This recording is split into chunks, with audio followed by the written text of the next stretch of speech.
Is it true that one of the reasons why you and Suge Knight had friction is because he found out that you was cool with Puffy? I'm gonna just break it down. I'm from Chicago, so everybody know back in the days, since no Ice Cube is sucking so much in New York, boop, let him come and eat some of this Chicago, boop. So when the West Coast niggas get mad at another West Coast niggas, they expect for everybody in their crew to take the beef. So we did that record. And then at the same time, I hung out with Jay-Z, Puff Daddy, Mike Tyson. A lot of these people was who Lachelle, which was Suge's natural blood. She was my best friend. We grew up kind of like homegirls, but she adopted me more like a sister. But I called her my cousin, but she was Suge's real cousin. So we used to fly to New York in the midst of all this of Death Row, like popping and, you know what I'm saying? So at that time, Bad Boy was the shit and we was the shit. So Puffy asked Lachelle, did she want to come out of town? And she was like, yeah, and then she said, I'm gonna bring Jewell with me. So he was like, Jewell? He was like, I heard she be writing them lyrics. I want her to write for Total, which was a group he had. Everybody know Total. They blew up. So we went ahead. We went out to New York. Whoo, that nigga Puffy is a first class nigga. Let me tell you. He put us up in a hotel where Michael Jordan, Mike Tyson, they was all staying. So I come down to the lobby, there go Michael Jordan, you know what I'm saying? So you know, I might be buying them tennis shoes. They high as hell. Look, Michael, you ought to do like a buyback program. People turn in your shoes, you give them a discount. You donate those shoes to like the homeless people, and then you give them a $100 discount. But anyway, I bought all Jordan shoes. We at the same hotel, Jordan sitting right at the lobby when I come down, you know what I'm saying, to meet with Puffy. Puffy pull up in a horse and carriage. Oh, he a first class act. We go to a club. I meet Jay-Z and what's his name? Damian Dash. All them people, you know what I'm saying? We didn't really know before then, but through Lachelle, I met all them. And Puffy was really a good dude. He was like, I heard about your writing skills. I want you to write for Total. So he didn't try to, one of the homegirls that worked for Death Row at that time, her name was Kim Hassan. She got the word back to Suge that Puffy tried to buy my album. Everything blew up from there. Puffy never tried to buy my album. So, Mary J, I didn't really know her, but I knew of her because KC was like, he was like a brother to me. We used to hang out with KC and JoJo all the time. And him and Mary, they were a couple at that time. So I had a lot of respect for Mary. Well, she used to come in town because Suge started managing her. Now, when Mary came in town, she brought Misa, which everybody knows, or maybe you don't know. Misa was Puffy's baby's mama. So, I'm going to just tell you like this. I never saw Suge stick his penis in Misa, but I did see him several times where they was very close and coupled up, leaving the office when Mary came in town. So word of mouth is he was dating or screwing Puffy's baby mama. So he used the beef between claiming what the lady had said, that Puffy wanted to buy my album, but basically steal me as an artist to start this East Coast, West Coast beef. Now, when it came down to it, I love my niggas from Compton, but I was from Chicago. The East Coast niggas, they supported they women. Foxy Brown, NC Light, Queen Latifah, all hail to the queen. Moni Love, you know, people like that. Nikki D was so raw. They made sure that those Little Kim, Nicki Minaj, and all these people, Megan Thee Stallion, I love you, Megan. They wouldn't even be relevant if it wasn't for, you know who they was. Junior Mafia, baby. Little Kim. She talked that nasty stuff and made us like it. They wouldn't be relevant if it wasn't for them. But the East Coast niggas, they supported their women. They wanted you to make a little change. Because guess what? If they became down and out and they needed a loan, they was coming to get it from one of their biatches. West Coast niggas, for some reason, they wanted you to be quiet, have your little dog. They would get you your little car and your little crib and give you a little change to go shop. They basically wanted you to be quiet. They sure didn't want you to stand up for yourself. So, all that stuff and beef got started over a female. The night Biggie got killed, you was at that Vibe Party, right? Oh man, let me tell you, the Vibe Party, oh my God, it was off the chisel. Well, so, not to take any discredit from my CBT niggas, okay? But I'm from the Chi-Town, but the East Coast niggas, they know how to party. So we was at the Vibe Party. We was with Puffy. And the only reason why I was really with Puffy, because Suge's blood relative cousin, LaChelle, she was a comedian. We was both working at the office, and she going, well, Jewell, we need to go to the Vibe Party. And I'm like, I won't go to no party. I was just like a homie type. I like to do the studio work and all that, but I wasn't a party type person because that's how I was raised. But she was like, Puffy gonna be there. Biggie gonna be there. Him and Biggie and some of the Junior Mafia people, I guess some security guard people was all in the party or whatever. They was just having a good old time. You know what I'm saying? It was just like, oh yeah.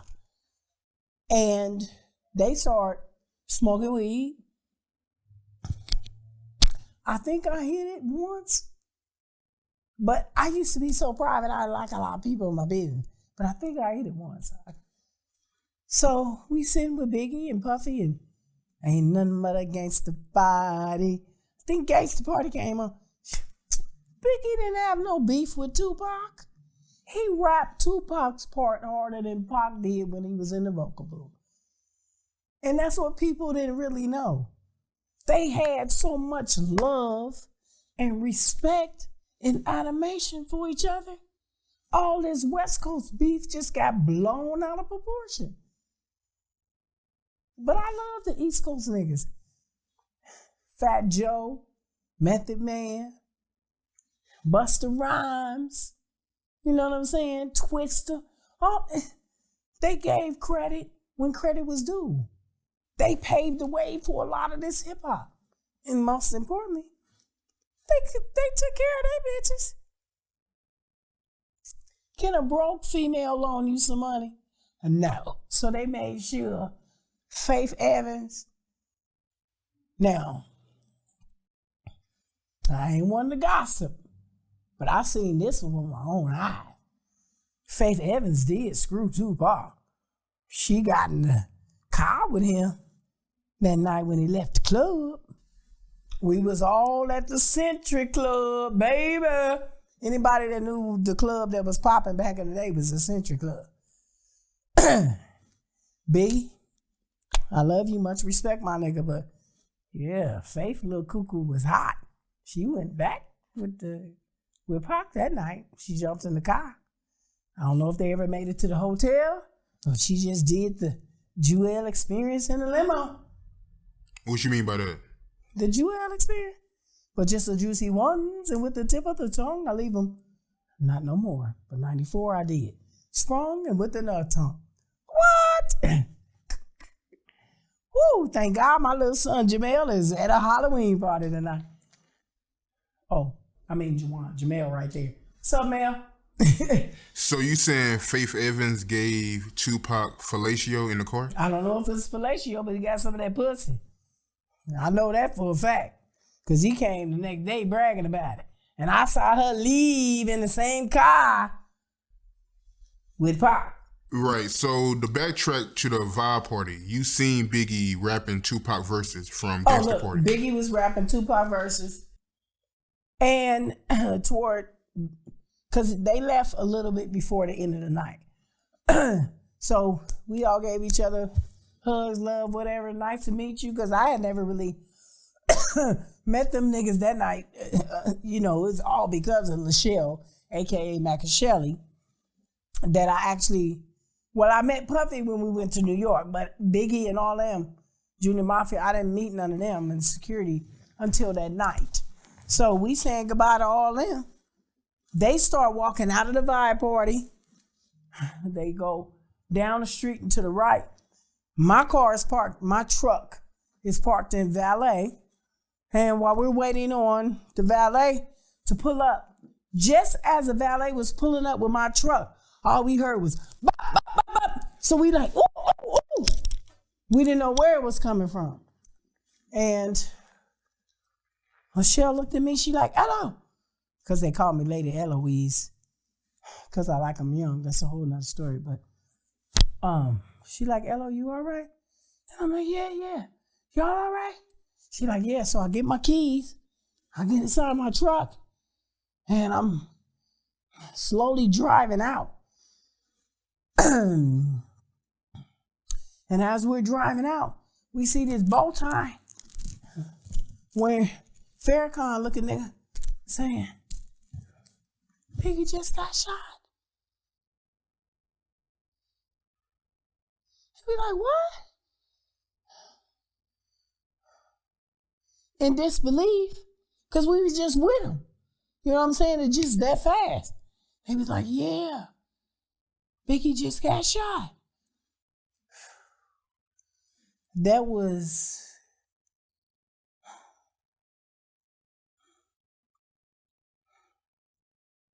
equivalent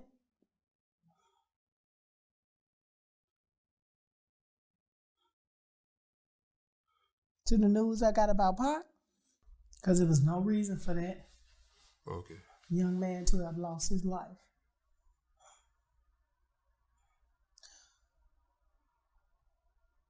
Over retaliation. Because you got to know, Pac may not have been from MOP.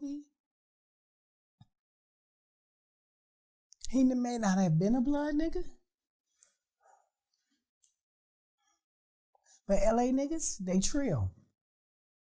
That mean real. When they adopt you, they love you. So they adopted Pac. So, in their eyes, you ain't finna just kill one of their homeboys and just get away with it. So,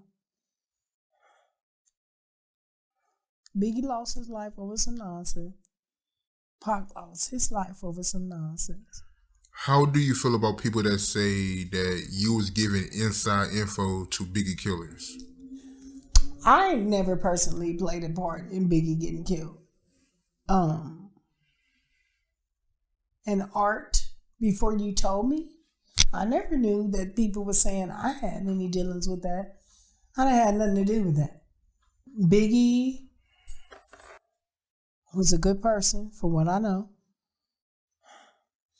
I went to a party with Haitian Jack, with Wyclef, Jean, or Jean, or however you want to call him. My manager at that time was Dion Farron. These were all good people. They set Tupac up one night at a studio or whatever. I can't say whether the beef from that night was real or not. I wasn't there. My advice to all the people out there, where they say loose lips sink ships.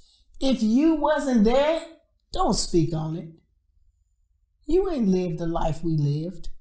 You wasn't there back in the death row days. So you don't even really have a right to speculate or speak on what really happened. Close your mouth.